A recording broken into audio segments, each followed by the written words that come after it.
ॐ अज्ञानतिमिरान्धस्य ज्ञानाञ्जनशलाकया चक्षुरुन्मीलितं येन तस्मै श्रीगुरुवे नमः। जय श्री कृष्ण चैतन्य प्रभो नित्यानंद श्री अद्वैत गदाधर श्रीवासादि गौर भक्तवृंद। हरे कृष्ण कृष्ण कृष्ण हरे हरे, हरे राम राम राम हरे हरे। हरे कृष्ण कृष्ण कृष्ण हरे हरे, हरे राम राम राम राम हरे हरे। हरे कृष्णा। सभी भक्तों को सादर प्रणाम। जय श्री राम। हम सभी यहाँ श्री वाल्मीकि रामायण से के बाल कांड से अध्याय संख्या 33 आज के सत्र के लिए आरंभ करने जा रहे हैं। अध्याय संख्या 32 के संक्षिप्त सार पुनरावृत्ति के इस क्रम में यदि हम स्मरण करें तो महर्षि विश्वामित्र राम और लक्ष्मण को मिथिला नगरी ले जाने के मार्ग में भगवान राम द्वारा पूछे गए प्रश्न के उत्तर में कि यह स्थान इतना रम्य सुशोभित किसका है, मुनि विश्वामित्र ने उत्तर दिया, यह शोर नदी के तट पर स्थित भूमि कुशाम्ब आदि 4 कुश पुत्रों से संबंधित है। तो कुश ब्रह्मा जी के पुत्र हैं, बताते हैं महर्षि विश्वामित्र यहाँ पर, और कहते हैं कि प्रजा पालन में रत रहने वाले महाराज कुश ने अपने 4 पुत्रों कुशाम्ब, कुशनाभ, आधुर्तरजा तथा वसु, जो वैदर्भी के गर्भ से उत्पन्न हुए थे, जो साक्षात महात्मा सदृश थे, उनसे इस धराधाम के प्राणियों की रक्षा एवं पालन करने के लिए कहा, समग्र धर्म परायणता का विस्तार करने के लिए कहा। और राजर्षि कुश के उन वचनों को सुनकर उनके चारों नरवरों ने, उन पुत्रों ने लोक संपत्ति से नागरिकों के लिए नगरीय अधिष्ठानों का, अर्थात विभिन्न स्थानों का, विभिन्न राज्यों का, समस्त सुख सुविधाओं से संपन्न स्थानों का निर्माण किया। उन्हीं महाराज कुश की 100 कन्याएं थी जो घृताची अप्सरा से उत्पन्न थी, और वे कन्याएं अत्यंत धर्म परायणा थी। अपने भाइयों के समान पारिवारिक परंपरा का मान रखते हुए वह सदैव विभिन्न कार्यों में संलग्न रहती थी। एक बार की कथा में स्वयं वायुदेव ने उन कन्याओं से उनके सौंदर्य रूप, दैदीप्यमान तेज से आकर्षित होकर विवाह करने का प्रस्ताव रखा। वायुदेव के उन वचनों को सुनकर उन कन्याओं ने कहा, हे वायुदेव, आप कृपया इस प्रकार हमारा ना करें। हमारे पिता ही हमारे प्रभु हैं, वे हमारे परम देव हैं, और हमारे पिता जिसे हमें देंगे वही हमारा पति होगा।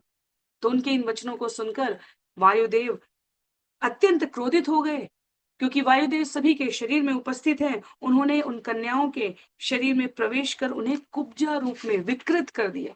तो इसलिए यहाँ पर जहां अध्याय समाप्त हुआ था, अध्याय संख्या 32, वहां पर कुशनाभ की कन्याएं अपने पिता के समक्ष उपस्थित होकर अपनी शारीरिक विकृति का इतिहास बताती हैं। और आज के अध्याय में हम सभी कुशनाभ पुत्रियों का ब्रह्मदत्त से विवाह श्रवण करने जा रहे हैं, जहां किस प्रकार महाराज कुशनाभ ने पुत्रियों द्वारा बताए गए कथा के परिणाम में उनको पुनः सौंदर्य, रूपवान एवं वायुदेव को स्थाने के लिए प्रेरित किया।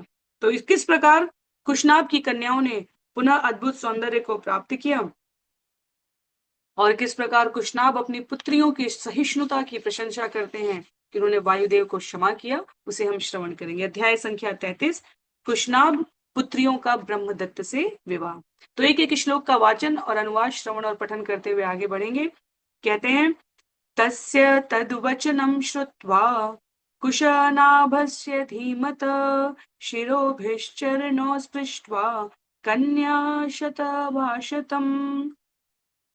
बुद्धिमान कुशनाभ के वचनों को सुनकर उनके चरण स्पर्श कर उनकी 100 कन्याएं इस प्रकार बोली। तो कुशनाभ ने वहां पूछा था कि किसने तुम्हारे साथ यह कृत्य किया है, मुझे सूचित करो। कुशनाभ की कन्याओं द्वारा वायुदेव के इस प्रसंग को वर्णन करने के उपरांत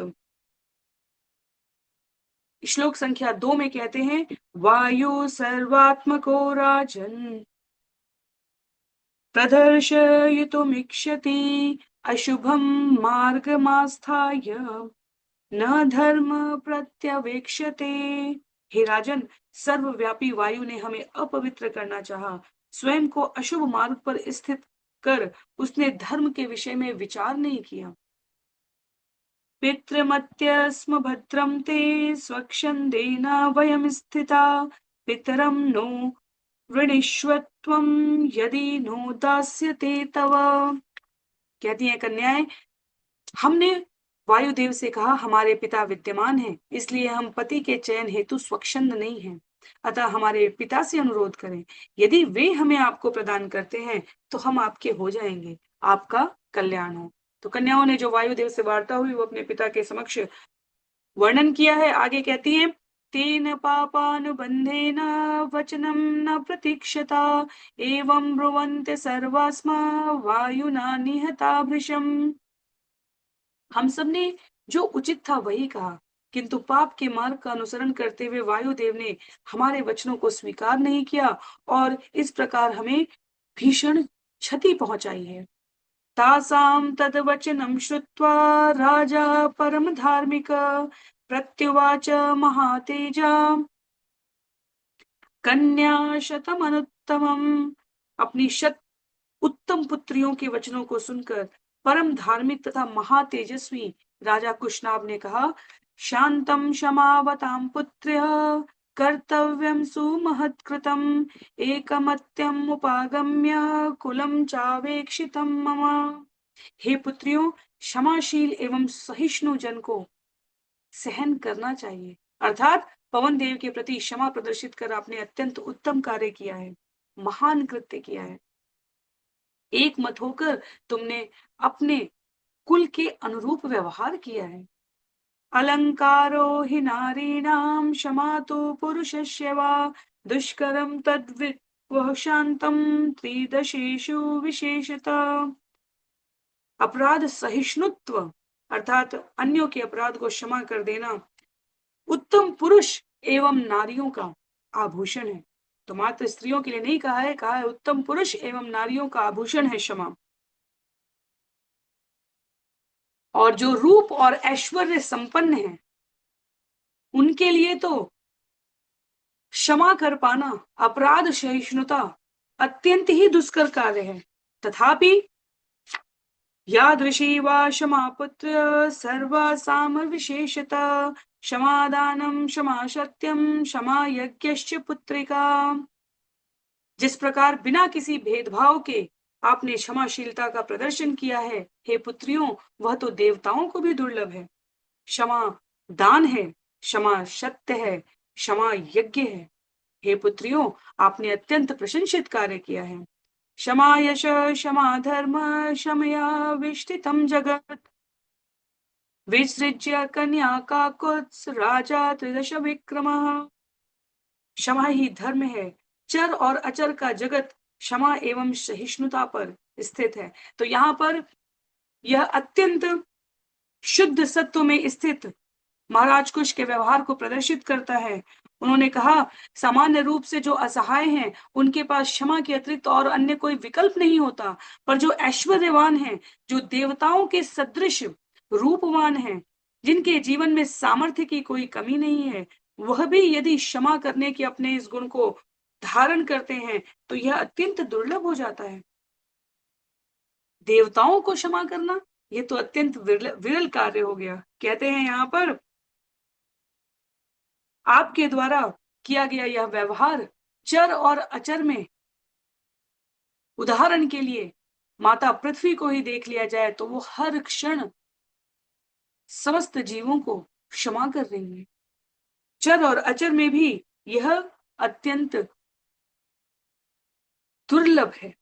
आगे कहते हैं श्लोक संख्या 10 में, मंत्र क्यो मंत्र यामास प्रदानम सह मंत्रिभिः देश कालो प्रदानस्य सदृशे प्रतिपादनम। हे काकुत्स,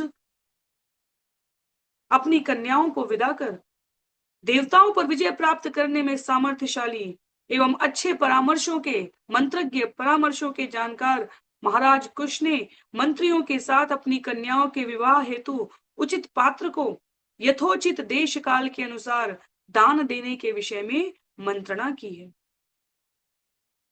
तो कन्याओं को इस प्रकार धैर्य से व्यवहार करने की प्रशंसा कर अत्यंत सामर्थ्यशाली महाराज कुश मंत्रियों के संग उचित प्रकार से देश काल के पात्रता के अनुसार किन्हें विवाहित किया जाए इस पर चर्चा करते हैं। एतस्मिन्नेव काले तु चूली नाम महामुनि ऊर्ध्वरेता शुभाचारो ब्राह्मं तप उपागतम। उसी समय ऊर्ध्वरेता अखंड ब्रह्मचर्य का पालन कर रहे एवं शुभ आचरण संपन्न चूली नामक महामुनि आध्यात्मिक तपस्या में संलग्न थे। तप्यन्तं तं ऋषिं तत्र गंधर्वी पर्युपासते सोमदा नाम भद्रम ते उर्मिला तनया तदा। कहते हैं जब वे ऐसी तपस्या कर रहे थे तब सोमदा नामक गंधर्वी उस तपस्वी ऋषि की सेवा करती थी। सा च तं प्रणता भूत्वा शुश्रूषपरायणा उवास काले धर्मिष्ठा तस्यास्तुष्टो अभवत् कुरु। वह धर्मनिष्ठ स्त्री उनके प्रति शरणागत तथा शुश्रूषा परायण होकर उनके समीप रहने लगी। कुछ दिनों पश्चात महर्षि उन पर प्रसन्न हुए। स च तां कालयोगेन प्रोवाच रघुनंदन परितुष्टोऽस्मि भद्रं ते किं करोमि तव प्रियम। तो यहाँ पर दो कथाएं चल रही हैं समानांतर पर।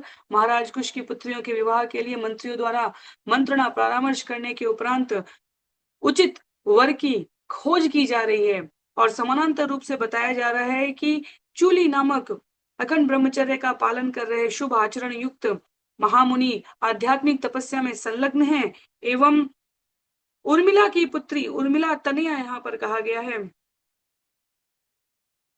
सोमदा नाम की गंधर्वी चूली नामक इन महामुनि की तपस्या में सहायता करने के लिए उनकी सेवा शुश्रूषा के लिए जो आवश्यक कार्य थे उनके लिए स्वयं को समर्पित भाव से कर रही थी। कहते हैं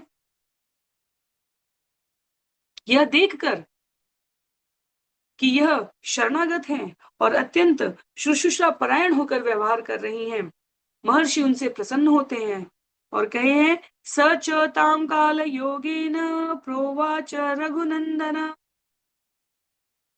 परितुष्टोऽस्मि भद्रं ते किं करोमि तव प्रिय।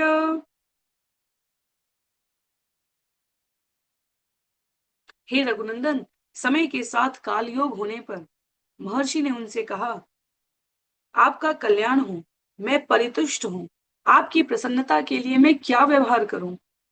परितुष्टं मुनिं ज्ञात्वा गंधर्वी मधुरस्वरा उवाच परम प्रीता वाक्यज्ञा वाक्य कोविदम। यह जानकर कि मुनि परितुष्ट हैं गंधर्वी अत्यंत प्रसन्न हुई। वाक चातुर्य में प्रवीण अर्थात बोलने की कला की ज्ञाता गंधर्वी ने मधुर स्वर में वाक्य कोविद सुंदर शब्दों में चूली ऋषि से कहा। क्या कहा। लक्ष्म्या समुदितो ब्रह्म्या ब्रह्मभूतो माह्यतपा। क्षमा कीजिए। लक्ष्म्या समुदितो ब्रह्म्या ब्रह्मभूतो महातपा ब्राह्मीण तपसा युक्तम पुत्रमिच्छामि धार्मिकम। हे धार्मिक आप आध्यात्मिक तेज से दीप्तिमान हैं, आप महातपस्वी हैं, आप ब्रह्मभूत आत्मा अर्थात मुक्त आत्मा हैं। मैं आपसे आध्यात्मिक तप से संपन्न पुत्र की धार्मिक श्रेष्ठ एक पुत्र की कामना करती हूं। आगे कहते हैं छंद संख्या 17 में अपतिश्चास्मि भद्रम ते भार्या चास्मि न कस्यचित् ब्राह्मणो उपगतायाश्च धातुम अर्हसि मे सुतम। चूली महामुनि ने कहा, आपका मंगल हो। आगे कहती हैं अप्सरा, मेरे कोई पति नहीं है और न ही मैं किसी की पत्नी हूं। अपनी आध्यात्मिक शक्ति से आप मुझे ऐसा पुत्र प्रदान करें, क्योंकि मैं आपकी शरण में आई हूं और मैंने आपकी सेवा की है। तो यहाँ आध्यात्मिक तपोबल से पुत्र की कामना की गई है, अर्थात मानस पुत्र दीजिए। जिस प्रकार हम ब्रह्मा जी के संदर्भ में श्रवण करते हैं, सनक सनंदन सनातन सनत कुमार मानस पुत्र हैं, उसी प्रकार यहाँ यह याचना गंधर्वी की है कि ब्राह्मणों तपो महिमा, आध्यात्मिक महिमा से आपसे पुत्र चाहती हूं मैं आपकी शरणागत हूं, पर मैं किसी अन्य प्रकार से नहीं, अपितु मात्र आपकी मानस शक्ति से। तस्या प्रसन्नो ब्रह्मर्षि ददौ पुत्रम अनुत्तमम ब्रह्मदत्त इति ख्यातम मानसम चूलिनः सुतम। गंधर्वी के इस प्रस्ताव से प्रसन्न होकर ब्रह्मर्षि चूली ने उसे ब्रह्मदत्त नामक प्रसिद्ध उत्तम पुत्र प्रदान किया है, और यह ब्रह्मदत्त चूली ऋषि के मानस पुत्र बताए गए हैं। तो महर्षि विश्वामित्र यहाँ भगवान राम और लक्ष्मण को कथा आगे बढ़ाते हुए बताते हुए कहते हैं, स राजा सोमदेयस्तु पुरीमद्वासत्तदा काम्पिल्यां परया लक्ष्म्या देवराजो यथा दिवम। वह ब्रह्मदत्त काम्पिला नगरी के राजा हुए। तो जब राजा कुशनाभ अपनी पुत्रियों के विषय में विचार कर रहे हैं, तब यह ब्रह्मदत्त जो चूली और गंधर्वी सोमदा के पुत्र हैं, वह काम्पिल्य नगरी में निवास कर रहे हैं। तो सोमदा के वह क्षत्रिय पुत्र महासमृद्धि के साथ जैसे देवराज स्वर्ग में निवास करते हैं, लिखते हैं आचार्य वहां पर कि वह काम्पिला नगरी में इतने ही शोभा के साथ विराजमान थे। सबुद्धिं कृतवानाच्च कुशनाभ सुधार्मिक ब्रह्मदत्ताय काकुत्स धातुं कन्या शतं तदा। हे काकुत्स, उस समय सुधार्मिक राजा कुशनाभ ने अपनी 100 कन्याओं को ब्रह्मदत्त को विवाह में दान देने का निश्चय किया है। तो ब्रह्मदत्त काम्पिल्य नगरी में है। सोमदा और चूली के पुत्र अत्यंत तेज परायण सामर्थ्य से युक्त, उनके इस को देखकर महाराज कुशनाभ ने अपनी कन्याओं को उन्हें देने का विचार किया है। तमाहूय महातेजा ब्रह्मदत्तम महीपति ददौ कन्या शतम राजा सुप्रीतेनांतरात्मना। कहते हैं यहाँ पर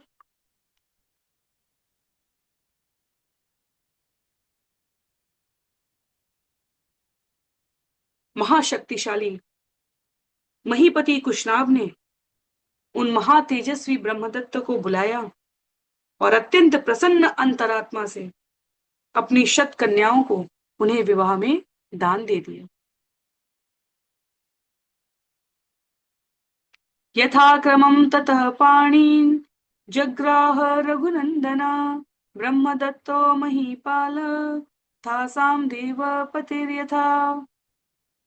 छंद संख्या 22 में, हे रघुनंदन, तब देवपति सदृश महीपाल ब्रह्मदत्त ने एक के बाद एक यथाक्रम उन कन्याओं का पाणी ग्रहण किया है। स्पृष्ट मात्रे ततः पाणो विकुब्ज विगतज्वरा युक्तः परमया लक्ष्म्या वभू कन्या शतम तदा। कुशनाभ कन्याओं के करों को चूली पुत्र का स्पर्श मात्र होते ही 100 कन्याओं के शरीर की विकृति तत्क्षण समाप्त हो गई और समस्त चिंताओं से मुक्त वे सभी अत्यंत रूपवती होकर प्रदीप्त होने लगी। सदृष्ट्वा वायुना मुक्ता कुशनाभो महीपति बभूव परम प्रीतो हर्षम लेभे पुनः पुनः। अपनी पुत्रियों को इस प्रकार वायु के प्रभाव से मुक्त देखकर महीपति कुशनाभ अत्यंत प्रसन्न हुए। उन्हें बारंबार हर्ष की प्राप्ति हुई है। कृतोद्वाहं तु राजानां ब्रह्मदत्तं महीपति सदारं प्रेषयामास सोपाध्याय गणं तदा। विवाह के उपरांत महीपति कुशनाभ ने राजा ब्रह्मदत्त को उनकी पत्नियों एवं शिक्षकों उपाध्यायों के साथ कांपिल्य नगरी भेजा। सोमदापि सुसंहिष्टा पुत्रस्य सदृशीं क्रियां यथा न्यायं च गन्धर्वी स्नुषास्ता प्रत्यनन्दत। दृष्ट्वा स्पृष्ट्वा च ता कन्या कुशनाभं प्रशस्य च। तो इस प्रकार से अपने पुत्र के विवाह अनुष्ठान को देखकर सोमदा अत्यंत हर्षित हुई। पद मर्यादा के अनुरूप प्राप्त कन्याओं को देख सोमदा को अत्यंत हर्ष हुआ है। उस गंधर्वी ने उन सभी कन्याओं को शास्त्रों के नियमानुसार स्पर्श किया, स्वीकार किया, सत्कार किया और कुशनाभ की प्रशंसा करते हुए अपनी पुत्र वधू के रूप में उनका स्वागत किया। तो यह कथा महर्षि विश्वामित्र भगवान श्री राम और लक्ष्मण को शोर नदी के तट पर स्थित सुंदर स्थान देखने के इतिहास के रूप में पूछे गए प्रश्न के उत्तर में बतला रहे हैं। अगले अध्याय में हम सभी सत्र संख्या 34, क्षमा कीजिए, अध्याय संख्या 34 सत्र संख्या 45 में विश्वामित्र की अग्रजा सत्यवती के बारे में श्रवण करेंगे। तो यह कुशनाभ, यह कौशिक नदी के तट पर चल रही यात्रा के क्रम में अनेक कथाओं का यहाँ उल्लेख है, जिसे हम सभी क्रमशः अध्यायों के इस श्रवण और पठन के उपक्रम में करने का प्रयास करेंगे। तो अग्रजा सत्यवती की कथा है, माता गंगा की कथा है, किस प्रकार देवताओं को देवी उमा का श्राप मिला उसकी कथा है, क्योंकि यात्रा चल रही है मिथिला नगरी तक। मुनि विश्वामित्र के आश्रम से मिथिला नगरी की यात्रा है। तो सगर मुनि के इतिहास के बारे में आगे कथा आएगी, स्कंद के इतिहास के बारे में कथा आएगी। ये सभी एक एक अध्याय के रूप में यहाँ बालकांड में महर्षि वाल्मीकि द्वारा उद्धृत की गई है। आज के सत्र को यहीं पर समाप्त करते हैं। सभी को बहुत बहुत आभार। श्री वाल्मीकि रामायण की जय, शिल प्रभुपाद की जय, शिल गुरुदेव की जय, अनंत कोटि वैष्णव वृंद की जय, नामाचार्य शिल हरिदास ठाकुर की जय। हरे कृष्णा, जय श्री राम।